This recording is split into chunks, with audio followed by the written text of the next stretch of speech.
Okay, shalom, welcome to this channel once again. Now, in my previous video, I shared to you my point of view with regards to when should we celebrate Passover, and it's based on what I learned from Exodus 12. And there I learned that there are two events that would took place at night, and the other one can be found in verse 12 of the chapter, and it's about partaking the Passover. And in the second verse, it's on verse 42, and that's when they get out from the land of Egypt. Now, since in verse 22 it says that they can't get out uh, when they partake the Passover, and so it make me think that since they can't get out at that night when they partake the Passover, it couldn't be the night that they get out from the land of Egypt, because that event that they get out from the land of Egypt that took place also as night, they need to get out in their house. And but yeah, just recently we learned that there's also another very important thing to consider with regards to the observance on, say, partaking the Passover on the night of the 15th, because if you try to remember, the Messiah dies at 3 o'clock, which is the ninth hour. In the old days, they called it the ninth hour. Now we call that 3 o'clock in the afternoon. And if we say that's memorial, the Passover is memorial of his death, then greater chance that we can't say partake the Passover if he didn't die. Yes, and if he dies at 3 o'clock, it could be a good reason too to say celebrate the Passover on the night of the 15th. But there's about, say, three questions in my head now, and that's the verse 18 of say Exodus 12 that says to partake. The father give them an instruction to see, eat unleavened bread at the evening of the 14th. Now, if they did not, say the unleavened bread that they eat along with the, see, the meat of the Passover lamb, if they did not, if that is not the unleavened bread, if it is not on the night of the 14th, then why is verse 18 says that they need to eat the unleavened bread starting at the evening of the 14th? And another thing is, they say this killing of the firstborn of the Egyptians that took place at the midnight, and say that is the last plague that Father gave to the Egyptians. So they will say uh, after that he is going to bring out the Israelites from the land of Egypt. And we can find that in chapter 11 of Exodus, verse 1. And so it follows then that they can't get out in the land of Egypt uh, prior to the midnight. And if we try to look at midnight, after midnight, expect it's dawn. And so if they left at night and it's dawn after midnight, so seems like to me, seems like there's question mark, because if the killing of the firstborn, and you can find that in Exodus 12, verse 29, if it took place at midnight, and then the after that is the time that they left Egypt, that's already dawn, and that is not night. And verse 42 says that it's night when they left Egypt. And the last and the third and final question would be, if uh, if we will say that's on the night of the 15th, it's the uh, partaking of Passover and leaving Egypt both took place at the time, then why would, say, Numbers 33 verse 3 would say that they left Egypt on the 15th, and that is the morrow after the Passover? And so that's the three questions now left in my mind, but I would really admit that the reason of observing the Passover on the night of the 15th is so strong. And I'm giving now my heart to Father for him to open it and soften that. So say, because this is not anybody's Passover, not my Passover. This is his Passover. This is his feast. And so, with that being said, and he's the great teacher, I believe, and that I know he can really guide me to what he really wants me or us to celebrate this festival. And yeah, my husband really still stand on his what's this celebration on the 15th night, by the way. And yeah, I'm just gonna end my opinion with regards to that matter. And today I'm here to share with you the result of seeking for this truth with regards to the observance of the Passover. And what's this? First, I would say that the truth, I'm not certain if Father really wants me to talk this matter, because say prior to this, I asked my husband to buy me a globe that might help me be able to share it with you. Would say that something can help me to be able to share it with you, that can help me to be able to explain it better. But yeah, it did not arrive until this time. And so I was thinking, could it be that it comes from Father yeah, to say to refrain me from say doing this, or could it be that it comes from the enemy to stop me from doing this? Or could it be that it is Father's just way because it will not help me in a way? So, but then I choose to speak up for this reason. I know that life is short and I really don't know when is the end of my life. And I learned this since the first time I was asked to help other people to understand matter that say I understand. And so since then it's become my concept that I will not allow anything that Father entrusted to me to be buried with me when my life would end, and I don't know when would that be. And so if I have an opportunity to share the things that I understand, I'll try to share it to anyone, to everyone, where I have an opportunity to share it with them. In a way, if there is wrong, Father can guide them and that my mistake could be corrected. And if I just keep it for myself, then no one knows if that is right or that is wrong, because no one can correct me because I've hidden it. And third, if there is truth with the things that Father gave or trusted unto me, then it will be just buried if I gonna die and don't share that. And also another thing is we should not let our light uh, be hidden. It's not hide it and under our bed. And so I'm gonna share these things to you and submit it unto you. How you're gonna consider this thing that I say I search in our scripture. And by the way, it goes like this: 2013, in our feast of unleavened bread, uh, we have this what we call a portion and activity in our feast that we can raise our questions to our elders, and then the elders who can better explain the matter will be the one who are going to explain that.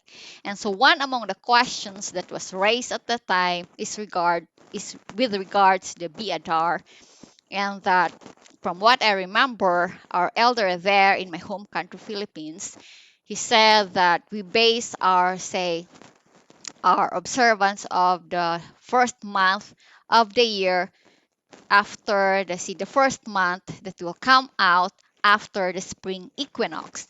And then so since then, the spring equinox will become my basis of determining when is the new year. And so this year, I asked my husband on the first month of in the Romans calendar, that was on January 14th, which is the 11th month. Is called Shibat in the calendar of our Creator. I already mentioned in my first video that the reckoning of the months in our Creator's calendar is based on the cycle of the months.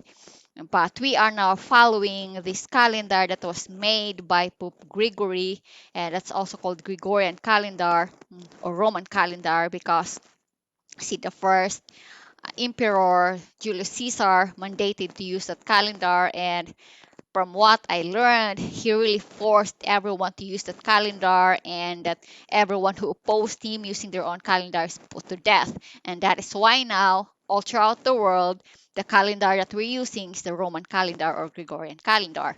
But if we try to look back with this scriptural observances in our scripture that was based on the calendar of our Creator, and the calendar of our Creator is based on the cycle of the moon. Okay, and so what's this? As I already said, in the 2013, uh, the elder there in my home country, he told us that the basis for determining the first month of the year is the spring equinox. And so after the spring equinox, the first month of that, basing on the new moon, or let's say the first new moon after the spring equinox, is the first month of the year. And so this become my basis of locating the new year, the first month of the year. And so this year, 2021, on in the first month of the first month in Roman calendar, but that is or that was the 11th month of Father Yes calendar, and that was on January 14th. I asked my husband to look for me, to search for me, when is the spring equinox. And he asked me why, and I told him that I wanted to find out when is the new year, so we will know when is the Passover, because the Passover, as I already shared with you, should be celebrated on the first month of the year. But then he just told me that it's still so far, he said, because for him, determining the feast days, or the scriptural observances, is as easy as looking to the internet and look for the Jewish calendar, and whatever the Jewish calendar will show to him there, that's the thing that he's going to follow. And so, to make the story short, he did not grant my request. And then comes in the 12th month in his calendar, which is that was on February 14th, no, 12 in Romans calendar, our calendar of today. Comes in already the declaration of some of our brothers that say the following month after that, because that's already the 12th month, is the new year. And so when we hear that, my husband, as usual, went to the internet and go to the Jewish calendar, and then he told me that, oh, it's true. Uh, Next month, this is March 14, will be the new year. He told me, and then so when he told me that, I asked him, why? When is the equinox, the spring equinox? And he told me that. And so he ended up going searching again and found out that the spring equinox was on March 20. That was yesterday. Okay. And so when he told me that the spring equinox was on March 20, that was yesterday, I asked him, why then did he declare March 14 as the first month of the year, till the new year, when the spring equinox is not yet here? Because at the time it was somewhere in February, when March 12, somewhat looks like that. And so he couldn't give me any answer, and so he ended up going to YouTube and go his search, why is that so? And we ended up watching this video from a brother, and he said that the basis for determining the new year, or the first month of the year, is not the spring equinox. He said it is the equinox. And based on what I understand from what he presented, that the equinox is the actual day of a year wherein we can experience, equal length of days and nights. And so, since then, and he said that the one who can truly experience the 12 hours of, daytime and nighttime are in the equatorial region. So I have here a globe. Pardon, because as I already said, the globe that we ordered did not arrive. So this is the old one that I got here. And pardon with my eyes, but anyway, this is the earth that we live in. The equator is this in the middle area, okay? So the middle area here is the equator. And so this nation, these people that live near the equator, are more likely the one who are going to experience the equal length of days and night, the equal hours of days and night. Okay, and so I ended, and he declares that greater chance that would be on March 12. And so I ended up praying and asking Father, yeah, with regards to this matter, and also try to search every time my little toddler will sleep. I'll try to search what can help me in my scripture here in my tablet, because this is just the only scripture that I can read because of my eyesight. And so my husband tried to increase the font here so I can still read, because if I'm gonna use the scripture I can't read anymore with the vision that I have now. Okay, so well, anyway, and that's the thing that I'm going to share with you today, the questions that I have for myself. And so since then, when I hear that presentation, these are my questions, and this is the thing that I'm going to share with you today. My question was, I would say, questions is was, when should we celebrate Passover this year, 2021? And then, is there Adar this year? And what is Adar, by the way? And then this is really the question that I don't know how many times I asked our Father, yeah, with regards to this thing. Why is there Adar? And how to determine it?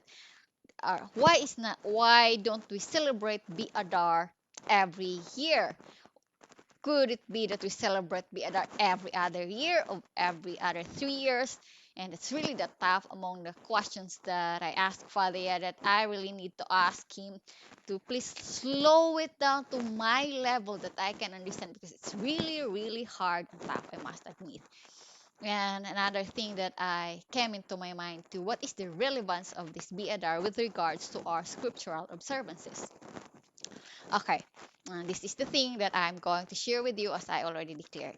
Okay, and so since that brother said that it might be on March 12, so I ended up trying to ask my husband every day, when is the sunrise and when is the sunset? Why is that so? Because I really wanted to find out when would that be the day wherein we can have equal length of days and equal length of nights. Okay, so prior to that, let's just go to my question. What is Adar, by the way? So I believe from what I learned with my search that Adar comes from the word Beth Adar. Okay, and then it's because, say, the Hebrews didn't use first and second, but they utilized the letters of their alphabet. Okay, and say because the first letter of the alphabet is Aleph and the second is Beth. So if you try to look at a scripture that utilize Hebrew names, you can see there for the book of Samuel, you're gonna say there for First Samuel, you're gonna say Aleph Samuel or Shemuel, and then for the second Samuel, you're gonna find there Beth Shemuel. Okay, and so this is how it goes. I love to use this name that I learned from the children way back home in my home country, Philippines.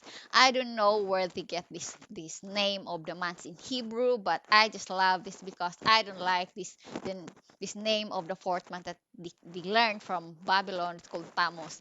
So I love this name that I learned from the children way back home, and the Hebrew names that I learned from them. By the way, in my home country, during Shabbat, we will let our children offer songs or a verse or any presentation. Then after that, the elders were gonna pronounce Beraka on them. Like for the boys, they're gonna say, "May you be like Ephraim and Manasseh," and for the girls, "May you be like Raquel and Leah." And so this is one among the presentations that I learned from them.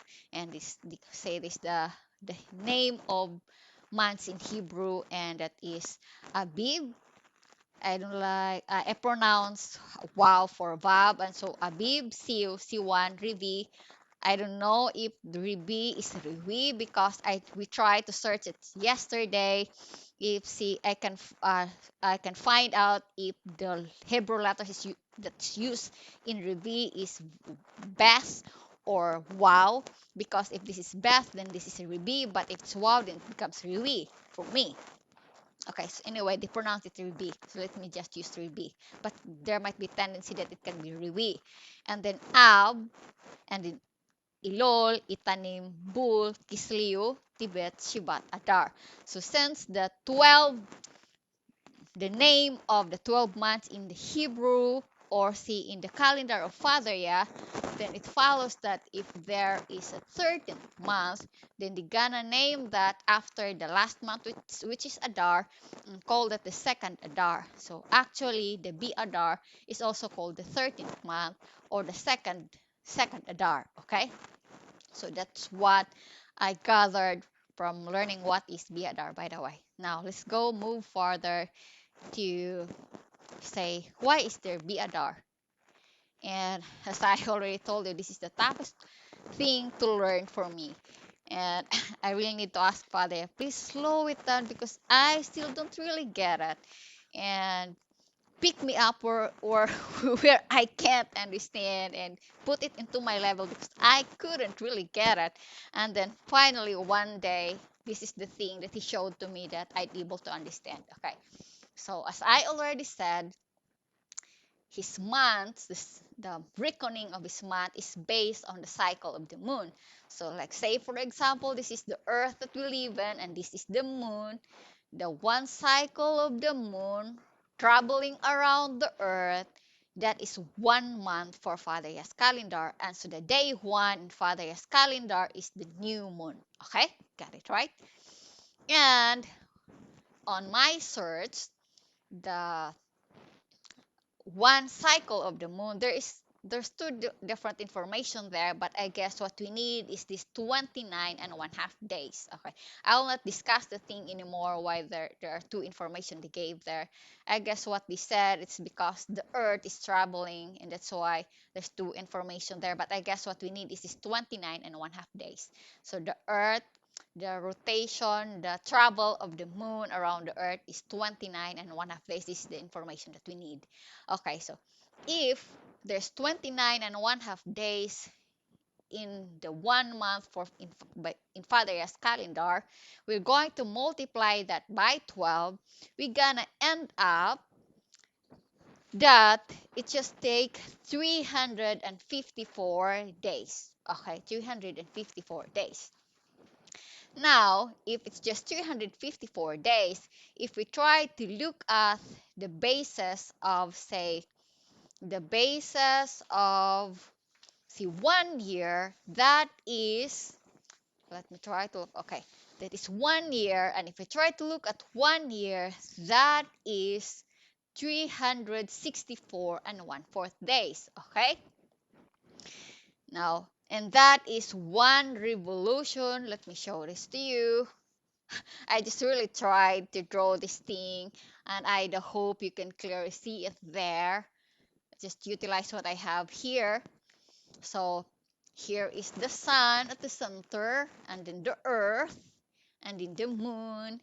And so say this is the orbit here, the big circle, and then the earth, the one round trip, one travel of the earth around the sun is what we called 1 year, and we call that in science revolution. Okay, one revolution of the earth around the sun, that is equivalent to 1 year, and that is 365 and 1/4 days. Okay, now if that is 364 and 1/4 days, and by the way, the Roman calendar distributed that 365 and 1/4 days into, there are 7 months that has 31 days. You multiply that one, you can get 217. And there were 4 months that has 30 days. Multiply 4 by 30, that is 120 days. And there's 1 month that has 28 and 1/4 days. I said 28 and 1/4 days. It's because every other 4 years, that month that has 28 days becomes 29. And the funny thing, it's because that's February, and that's the second month of the Roman calendar. I'm wondering, the question there is why is it that they add the left year the left here in February, which is the second month and not in the last month. But anyway, that's not my topic of today. Okay, so now, and so if you're going to add 217 plus 120, that is 337 plus 28 and 1/4 days, you're going to end up 365 and 1/4 days. Now, if we try to look 365 and 1/4 days in the actual travel of the Earth around the Sun, that is 1 year, and the 12 months with how that has 29 and 1/4 days, you're gonna end up that there is, if you're going to subtract 364 and 1/4 days with 354 days, gonna end up that there is left 11 and 1/4 days. Okay, 11 and 1/4 days. Now it means that we can't say, the moon cannot make another 1 month cycle anymore, because if you're gonna do it, gonna take for him 383 days, I believe. And sorry, I didn't write it here in more. And so if that is the case, every year there is a leftover of the days from Father Yah's calendar into the actual travel of the earth, which is the basis of 1 year, 11 and 1/4 days.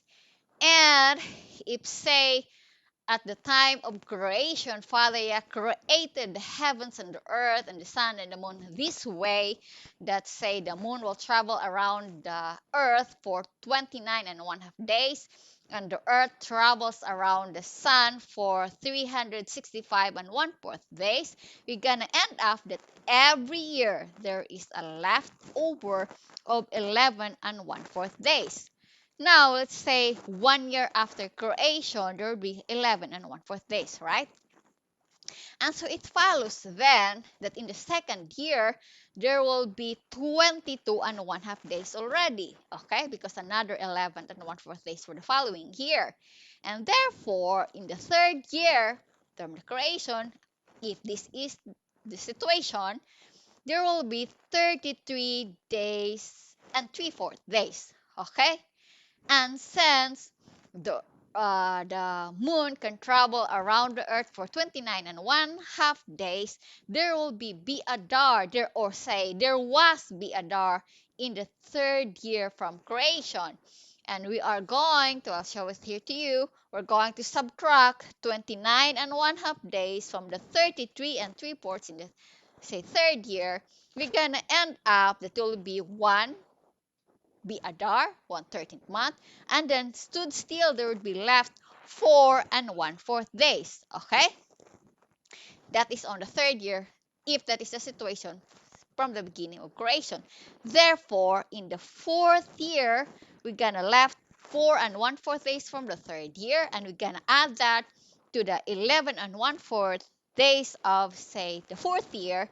So we're gonna end up in the fourth year from creation, if this is the situation, that there are 15 and 1/2 days at the time exist from Father Yah's calendar into the actual travel of the earth, the 1 year. Okay? Therefore, in the sixth year, there will be another 11 and 1/4 days. Oh, by the way, in the fifth year, it will be 14 and 1/2 days in the fourth year. And we're going in the fifth year, we're going to add another 11 and 1/4 days. So in the fifth year, we're gonna have 26 and 3/4 days already. And therefore, in the sixth year, we're going to add another 11 and 1/4 days to the 26 and 3/4 days. So in the sixth year, we're gonna end up, or leftover would be 38 days. And therefore, since the cycle of the moon will just take 29 and 1/2 days, so it'll be another Adar in the sixth year from the creation, if this is the situation. Okay? And so in this 38, you're going to subtract again 29 and 1/2 days. So what would be left on the seventh year will be 9 days. That's from the 6 years that we are going to add in the seventh year. And I stopped here.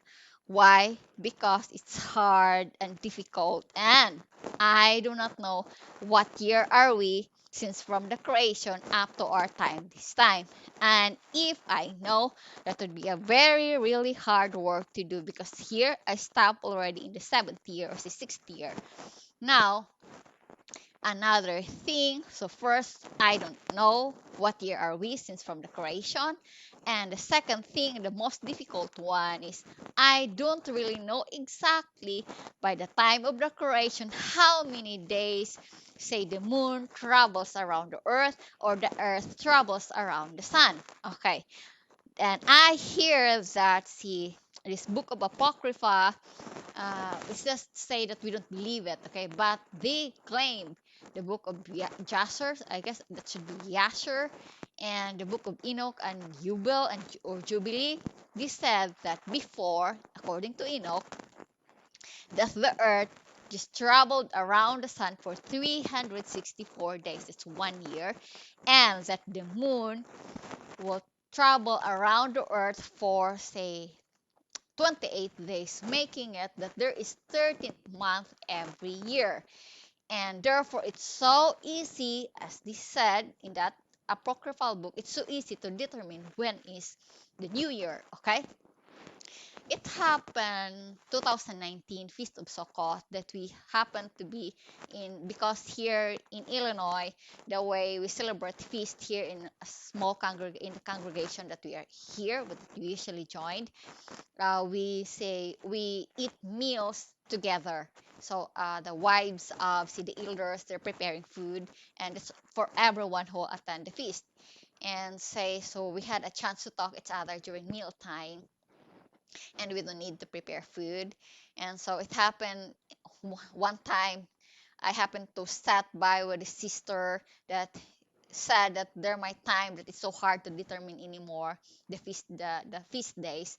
And also this brother mentioned that he said that it did not relate it was not related with the topic, but he just mentioned that I guess what he said is he don't believe that the existence of the earth is already billion years according to science, because for him he learned because it contradicts the idea that's also presented by science that the earth is moving away from the sun and the moon is also moving away from the earth.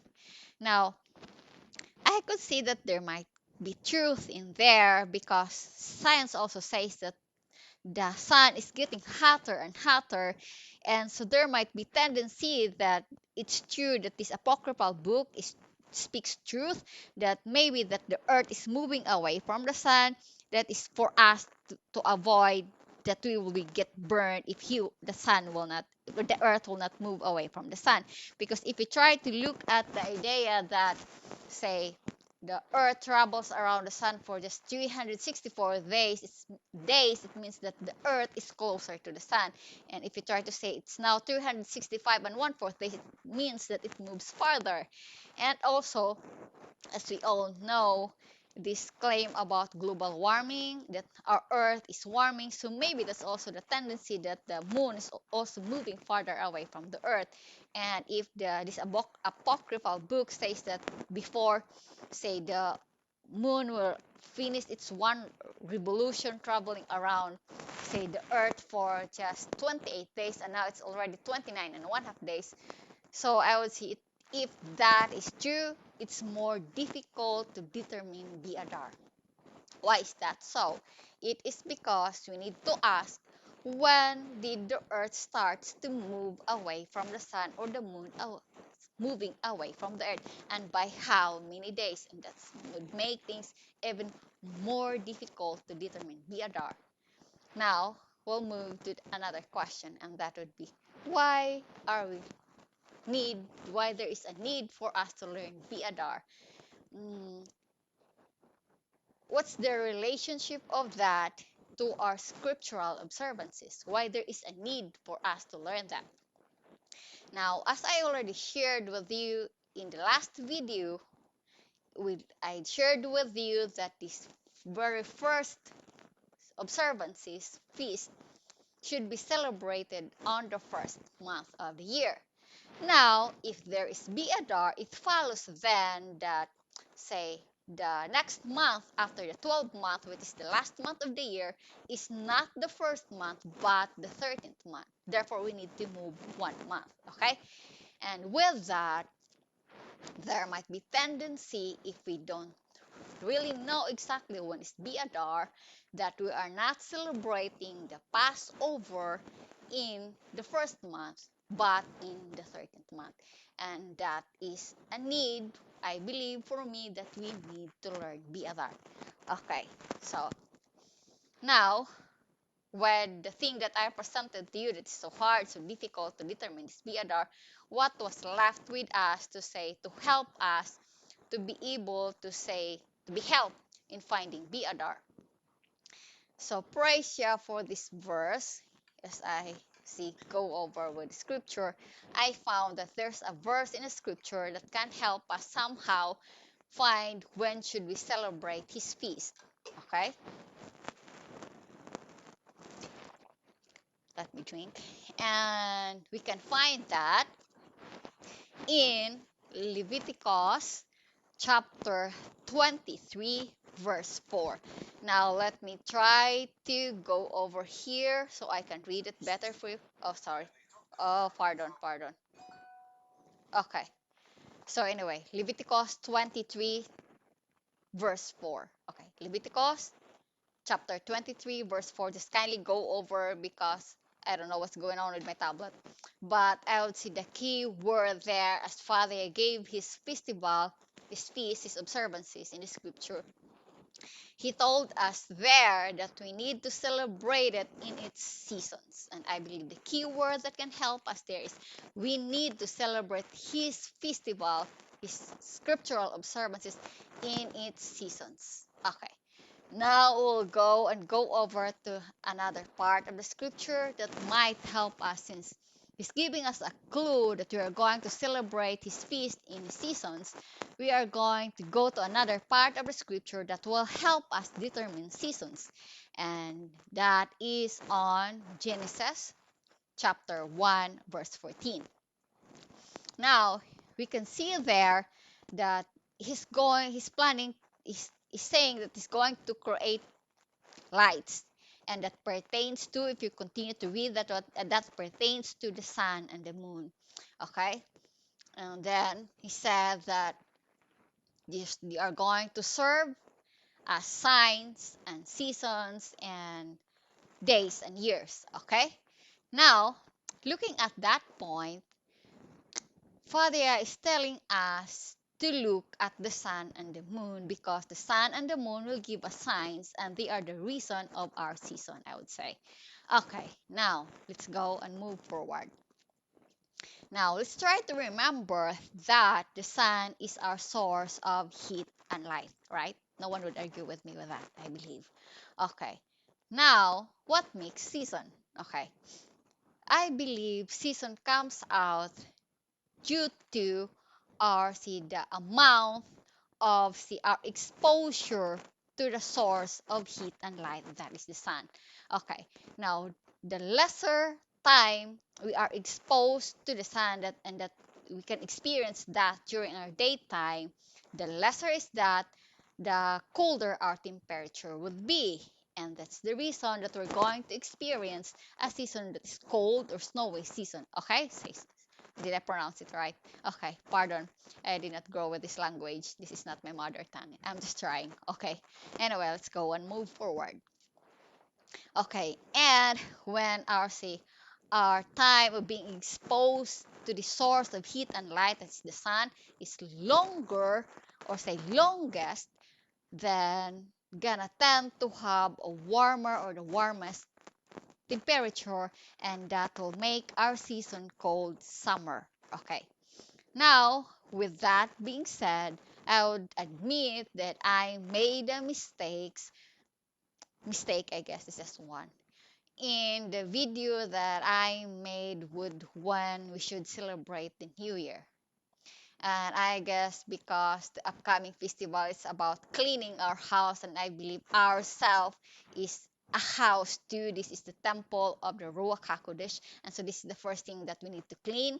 I guess I need to delete that video so the mess will not spread because I found out the thing that my mistake there is I forgot that there is 12 months in a year, and therefore, since, by the way, before I forget, uh since, what's this, let me get my model here of the earth. And I don't know, is the equator here? I believe, yeah, I found the equator here. Okay, so say this is the equator here. I know it's not so clear there, but anyway, the equator is in the middle. And then moving upward, that is the northern hemisphere. Moving downward, that is southern hemisphere.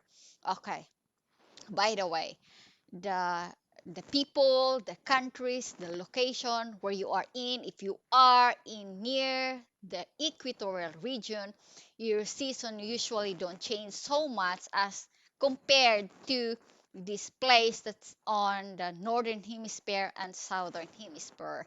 And I would say that the more farther you are from the equator, the more you're likely to experience four seasons. Okay, I'm gonna explain later as we move farther. Okay, and I would say with that, uh, I happen to be fortunate to be here in United States. I would say because I witnessed these four seasons. And another thing is Israel. It happens to be the place where, say, our Creator first commanded them that that is His New Year. Happens to be in the northern hemisphere too, and proof of that is on, say, in Beth Shemuel, Second Shemuel, chapter 23, verse 2. Just kindly read the scripture because my tablet here is in trouble. And so you can see there Benaiah, see, you can see there that he kills a lion in snow time, snow season. Okay, and so it just shows and proves that Israel has snow, and therefore Israel have four seasons. Okay, so because as I already said, Israel is also in the northern hemisphere, and with that, I would say that let's focus now, since Israel being, see, the nation where Father was been commanded through Moshe, said that this will be your new year. So just look Israel, because that is where he declared unto them when is his new year. Okay, so let's just forget equator, or in my country Philippines is near there. Let's just forget them for this time, for this discussion. So also with the southern hemisphere, by the way, southern hemisphere had opposite season with the northern hemisphere. And so if, say, the northern hemisphere is having winter, the southern hemisphere is having their summer. And if the northern hemisphere is having their summer, the southern hemisphere is going to have their winter. Okay, it's opposite. Okay, so let's just focus now into the northern hemisphere, wherein Israel was in, and so United States of America. Okay, let's just focus on northern hemisphere. But anyway, same, I would say same signs. Okay, and same seasons. Okay, anyway, let's go now and move forward. Okay, so my mistake, as I said, is I forgot that there are 12 months in a year, and therefore, since there are four seasons based on the northern hemisphere, and therefore, these countries, these nations, these areas that are in the northern hemisphere and southern hemisphere, they will spend as the earth travels around the sun, we will experience each season 4 months. Why? No, no, no. 3 months. Why is that so? Because there are four seasons, and so divide 12 by 4, expected that we are going to, if we are traveling, we spend 3 months in its seasons. Okay, season. Okay, so 3 months for the winter. I'll just use this song winter, spring, summer, or fall, so we'll not get lost. Okay, so 3 months for winter, 3 months for spring, 3 months for summer, and 3 months for fall. Okay, now I guess it's really mistakes. My mistake, another mistake with that video is that it says in Genesis chapter 1, verse 14, that the sun will give us signs, and also the basis of our seasons. Okay, so why is that there is winter? As I already said, that's because of the amount of time that's we are exposed to the sun, and it's lesser, then our temperature gets colder because the amount of time that we are exposed to our source of heat becomes lower, and so our temperature gets colder. Okay, and so with that being said, the sun will give us a sign for us to know what is the coming season, or that we are entering a certain season. Okay, and I believe that that sign is the longest. When we are entering winter, we can experience a sign here, and that is the longest, no, the shortest rather, because it's winter. Let's just focus on the daytime, because that is our the time we are when we are exposed to the sun. Okay, so let's focus on the daytime. Okay, so our daytime, the sign that the sun will give to us when we are entering winter, the season of winter, and that's 3 months, is the sign that there will be shortest amount of time that we are exposed to the sun, and so that is the shortest day of the year. When we will experiencing shortest day of the year, we know for certain that the season of winter will come in. And as I already said, and I guess let me declare my mistakes, second mistake, and that is because I declare the sign as the winter, and I forget that this is just but a sign, since the earth is traveling, that the seasons winter is 3 months, and not just this longest day of the year. This is just but a sign. Okay, and so after we enter, after the sun will already give its sign, and that is the shortest day of the year, I believe we know with all certainty that after that comes in the winter, and say it's because at the time this earth here will move here, and say the northern hemisphere, say like this is the northern hemisphere here, it would be here, and that we very far away from the sun, and so the time of its exposure to the sun would be lesser, and so that it's they will be experiencing short days at the time. But the shortest, I believe, is the sign that we're entering winter. And then I believe after we can see the sign, the first month that will come in there, we need to look being uh, given sign in Genesis chapter 1 verse 14 as the moon. And so after we see the sign that's given to us by the sun, and that is the shortest day of the year, we can the next sign that we're going to look is the sliver on the sky. That is the sign that will be given to us by the moon, and that is the first month of that season, winter. Okay, so from here the earth will gonna move in here for 3 months. After counting 3 months, we gonna enter again another season. But prior to that, since the earth will use this earth here, will travel here, and it will be in perfect alignment with the sun, there is a sign that the sun will gonna give unto us, and that is all throughout the earth we're going to experience equal length of days and nights. Okay, and after that, we will expect that we are going to enter the second season, and that is spring. Okay?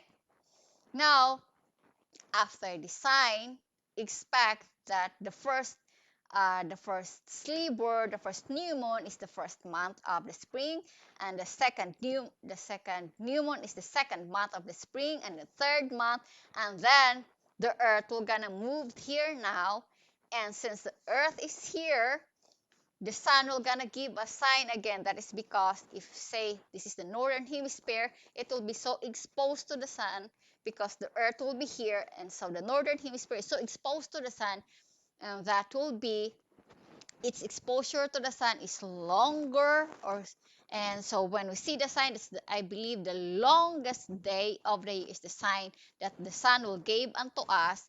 And then after we experience that, I believe that the first month of the summer will come in, and since the northern hemisphere is exposed to the sun, we're experiencing longer days here until we will reach to the point, since uh, wherein there will be equal length of days and night again here, and that would be the fall of the northern hemisphere.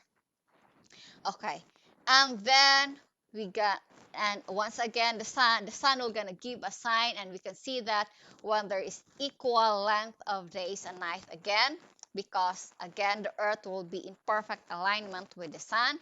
And then after that sign, you're gonna come into the first month here when the sliver will appear to the sky, and then count 1 to 3 months again, and then we're gonna go back again to the sign of the winter, and that is the longest day of the year. Okay, now let's go and try to look at, because Leviticus 23 verse 4 says that we need to celebrate his Father's feast in its season. Now let's try to go and see, check out the seasons to find out in which seasons are we going to celebrate this Passover. Okay, now let's go first. As I said, we'll go base it on the song winter, spring, summer, or fall. Okay, so let's go to the winter. What did the scripture says about the winter? Proverbs 20 verse 4 says that the sluggard will not plow its field on the snow or the cold season. Okay, so that I believe that pertains to the winter. And with that, I would also say that winter is time to prepare our fields. Okay? this the first time I hear this verse, I really questioned. Why? Because I grown up in a tropical country, and I can't imagine, because when winter comes in, I just hide in the house and drink hot tea all the time. And I really seldom I gamble to get out because it's so cold. And I was asking, what? Plow the field in the winter? Seems not right. But yeah, that's what really the scripture says. That winter is land preparation, land prep. We call that in agricultural term, land prep, land preparation. And therefore, I would say this is not the time of harvest. Up to you if you're going to agree with me or not. Anyway, anyway, let me say, let's just smile. And I'm just your classmates. I believe we have a great teacher, and will not fight over this matter because our teacher, Father, will not like it. So let's just smile. I'm just presenting to you what I learned as your classmates, okay? Brothers and sisters. Okay, let's go and move forward. So, if winter is land preparation, and I believe the okay, another thing before I gonna declare with other seasons. Okay, so winter is X now. This is not time of Father's feast that he ordained in the scripture, because this is a time. Oh, by the way, I'll not put X first. Let's just go and go over to other season first. Okay, now let's move to. Okay, if this is land preparation, is the winter. Now let's remember, I guess it's in Deuteronomy chapter 16, verse 13, that they called there the Feast of Succoth, Feast of uh, Booths, and Booths. Okay, Soka, from the word Soka. Okay, it says there that we are going to gather all the crops from the fields. Okay, so why is that so? And I believe that is also called the feast of ingathering, because that is this time that you have really gathered all the harvest, left nothing in the field. And so I do believe that the feast of Sukkot is on the fall. Why? Because why should we gather everything? Because the next season of that is winter. And if you try to have a garden in your house and you left something in your garden and you won't harvest that, you can't harvest it anymore in the winters. And that's the reason why I believe that Sukkot falls on the fall. Okay. Now, if you try to look at your scripture in the whole Leviticus 23, you could find that the Sukkot will be celebrated in the seventh month, and say the Passover and unleavened bread will be celebrated in the first month. So to look at that scene, the gap from Passover to Sukkot is about 6 months. And since summer is a season prior to fall and the gap is just 3 months, I also declare that summer is the time for Father's feast. I said I. Okay? Therefore, I believe that the because there's just one left here, because this one fall is for Sukkot, one is not time for harvest. It's so close to Sukkot, so therefore this is not the season for Passover and leavened bread, and therefore I will declare that the season for spring that we should celebrate Passover is in the season of spring.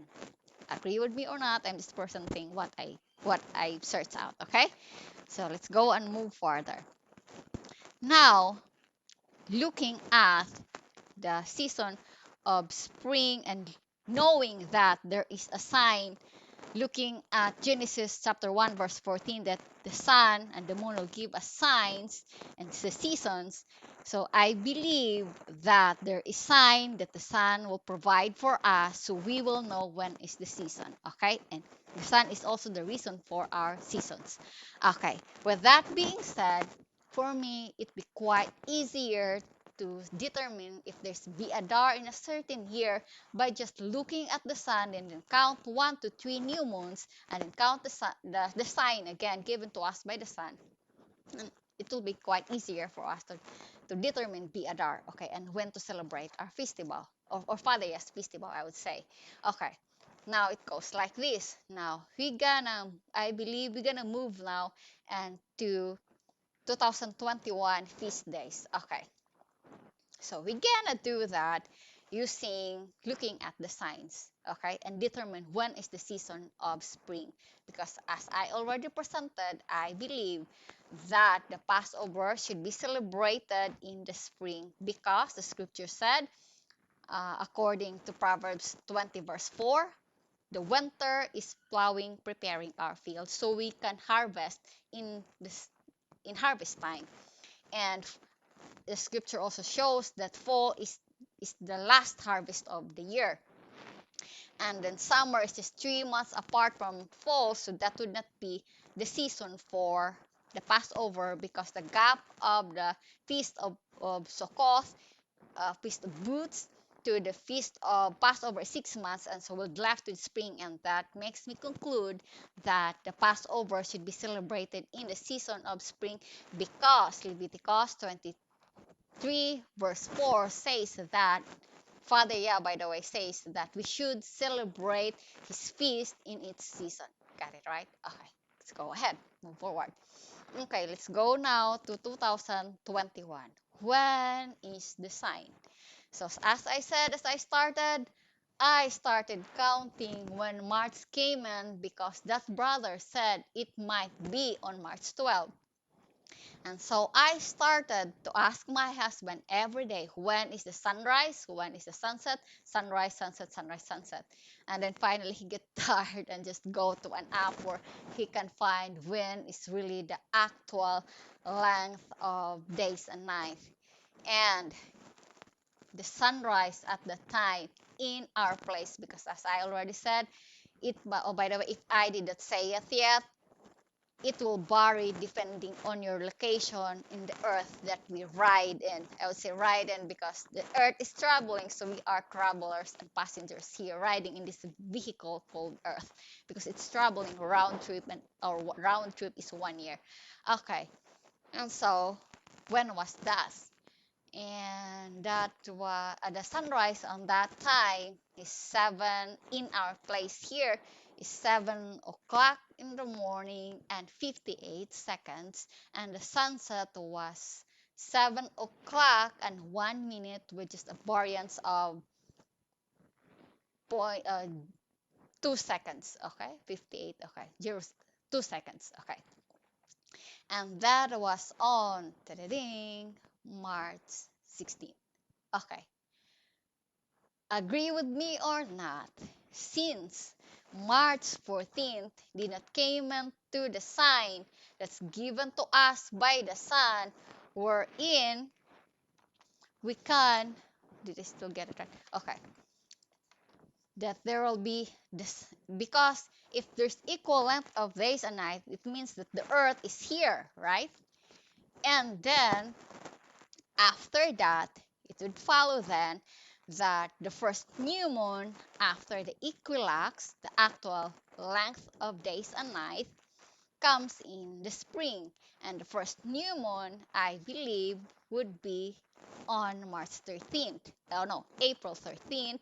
And if we try to look at the sun, that uh, at the sign that the sun was given to us, looking forward at, say, year 2022, the sign for, say, the winter, can remember that it happened at the time because of this. I would say I would give thanks for our elder here. What time was that when he really commands us not to cook food on Shabbat? And so since then, I really tried to practice that. I need to say do all my Shabbat preparations before the sunset. So it's been my practice at the time since the time that our elder here really commanded us not to cook on Shabbat. That I've been asking my husband especially when winter comes, because I know that's the time wherein see we experience the shortest day, and so I want to do all my preparation before the sun was set. So it's been my practice to ask my husband when is the sunset. And then, so at the time when the sign of the winter happened, I happened to know it. And so that was within 9 hours and 4 minutes. That was, I believe, the shortest sunset was on December 17th, from what I remember. But the shortest day was within 9 hours and 4 minutes. It starts from December 18th to December 23. And after that, you're gonna if you try, you can still see this in the internet, and say you can see there that after that it already goes to 9 hours and 5 seconds. And in, say, December 18th to December 23, that is 9 hours and 4 minutes. But after that, it's getting longer and longer already, the daytime. Okay. And so there's a thing also that you can observe, by the way. So by the way, it's moved to the spring, the equinox this year, and say we find that out, and you can see look at that in the internet, that was on March 16th. So after that, you can see that uh, it's the days of the hours of the day is like 12 hours, and the night is 12 hours, so they're equal. After that, it already moved to 12 hours and 3 minutes, and 12 hours to 5 minutes. I believe last Shabbat it's already 12 hours and 11 minutes. And so it's really moving and not equal anymore after that. It's just on the March 16th that it's really equal. After that spring, after that sign, that's just one day at the time. But in the winter, it talks about 18th, 19th, 20 and 22. It's 4 days that it remains, it stay in 9 hours and 4 minutes. The sign last December 2020. But the shortest, the equal days and night, it's just one day, and it's just March 16. After that, it really already the time of the daytime already moved to 12 hours and 3 minutes, and then the following day 12 hours and 5 minutes. Last day, Shabbat March 20, which they claim that the equinox, it's already, the daytime is already 12 hours and 11 minutes, and so the nighttime is getting shorter. Okay, because we are moving on to spring. So with that being said, okay, so by the way, let's go back to the winter first to prove that what's this, to prove that the equinox, the sign was on the March 16th. And if we try to go back on December 20, the sign that's given was where from December 18th to December 23 with 9 hours and 4 minutes. And it happened that on December 15th of that year, last year, 2020, is the new moon of the 10th month of Father Year's calendar. That's called Tibet, the 10th month. Okay, that was on December 15th. And so if we try to look at here, and Tibet being did not get into the sign, it was December 18th. Therefore, Tibet still belongs to the season called fall. And therefore, the new moon after that sign of 9 hours and 4 minutes given to us by the sun, I believe, is the months that belongs to the season called winter. And therefore, I would say that the first month of the winter in Father Yes calendar, I guess we're still in because for me, the first new moon did not arrive yet. Where I do believe I have brothers and sisters who already declared New Year in a way. I'm just going to present what I learned here, okay? You can reject it if you wanted to. Feel free. Okay, so I believe for me that the first new moon of the winter was last January 14th, and this is Shabbat. That is Shabbat. And then the second month is Adar. No, that's Adar, and that was on February 12th. And therefore, there's still 1 month left for the season winter, and therefore, I will declare. They will declare. Okay, just my research. Okay, not anyone else. Okay, but I believe I have brothers and sisters too that has the same thing too. Okay, so the March 14th that was is Adar, I will declare. Okay, because of this thing that I learned. Okay, that was Adar. That is the third month of the season called winter, and therefore I will say that we are still in yes calendar in the year and whatever year we are in now, and we're still, for me, we are still waiting for the first new moon to come in to declare that that is the first year of the spring. And from the projection, that will be on April 13th. And so if April 13th would be, say, the new moon, the day one of the first month of the spring, then it follows then that you're gonna count 13th being the one. It follows then that the 26th at the sunset will be the 14th day, 14th of the evening. And then if you are going to celebrate Passover at the night of the 14th, so that would be on the 26th of night of the 26th.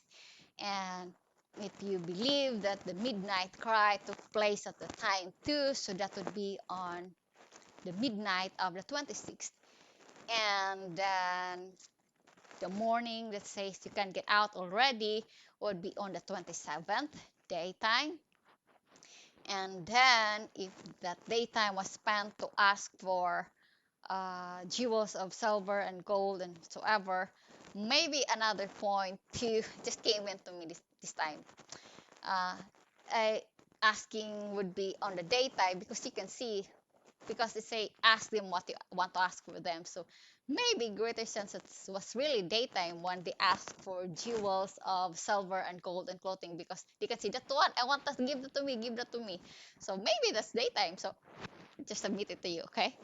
And if you go like that, so you're gonna ask for your neighbor on the 27th if this will come back again, because I believe history will repeat itself. And I guess another thing that I want to share with you is this thing that I pick up too from my other brothers and sisters search too for this matter, because there's really a brother that there's really thing that I like with this presentation too, and that he said that this will come back, and he mentions Jeremiah 23 and 31, and he says that in the Septuagint copy of the scripture, that great exodus that will come, that we're waiting to happen again, there is the word that will come in Passover, and he's really excited to keep Passover every year. And so maybe I can share with that with you some other day, the thing that I learned from my other brothers and sisters too. And so, okay, anyway, let's go and finish this video because I know it's already too long. And so let's go and move forward. So if you're gonna go on with the 14th night, so you're gonna ask if this will repeat again. You're gonna ask for in the 27th, and then in the night come, that is the time we're going to leave Egypt. And I believe we are in Egypt now, and it is this world full of scenes. And then the 27th, at the sunset of the 27th, it would be the 15th, and so going to the 28th being its daytime, that would be no work day, but we can cook food at that day because that is not regular Shabbat. And I will not discuss that matter anymore today, okay? And then, so sunset of May 3 would be, say, the seventh day, and it's no work again until the fourth. And the sunset of the fourth is be the time that the feast of unleavened bread will be over. Okay. And so if you celebrate it on the 15th, so again 3 o'clock on the 27th would be the time we're going to prepare your Pesach, sacrifice the Pesach, as that was the time also that the Messiah sacrificed itself or died itself. But I guess the sacrifice of the Messiah, it started in the morning because they were been slapping him, and he already walked a long road with this Roman soldiers striking him with all the thorns in his head. The sacrifice of him already started after he was there with the high priest and slapping him and stripping his clothes, blindfold him and try to slap him and prophesy who slap your face. So I guess the sacrifice starts at the time in a way. So for those anyway who celebrate it on the third hour of the day, because that was the time that he dies, the Messiah dies, and then we're gonna eat their Passover on the 15th night. So that would be on the 27th night, and then also at the midnight of the 27th, that's the time that they believe that, say, the left, no, this the killing of the firstborn, and then they believe that they left Egypt. My husband's reason really goes like this, but for me, after the midnight, that's dawn. But he said that's still dark, so we can still call that night. Well, in a way, that's the dawn that we considered night. Maybe might be the time that we left it just because he said they need to hurry, they need to haste, and that's also the thing that I thought would be could be used. But my father said it does not mean that you need to hurry and haste, that you're gonna do it in just a few hours. Because say if you travel so long, then it would vary how much time preparation you need to do. If it takes a long travel, then you need to prepare longer time. So me shorten preparation, that's already considered hurrying of preparation. Well, in a way, I really don't want to fight with anyone because I am your classmate. I don't want Father to be angry with us. I want our teacher to smile on us. So I'm just presenting what came into my mind. And as I already said, if fa- if it's Father's uh, wants that he wants me to be in that in that, but because for now I was on the 14th, so if it's his really his will, that is his design that it should be in the 15th night, then me he open and soften my heart that I will can obey him because I really want to obey him. And thank you so much for your time. Until next time, yes willing, shalom.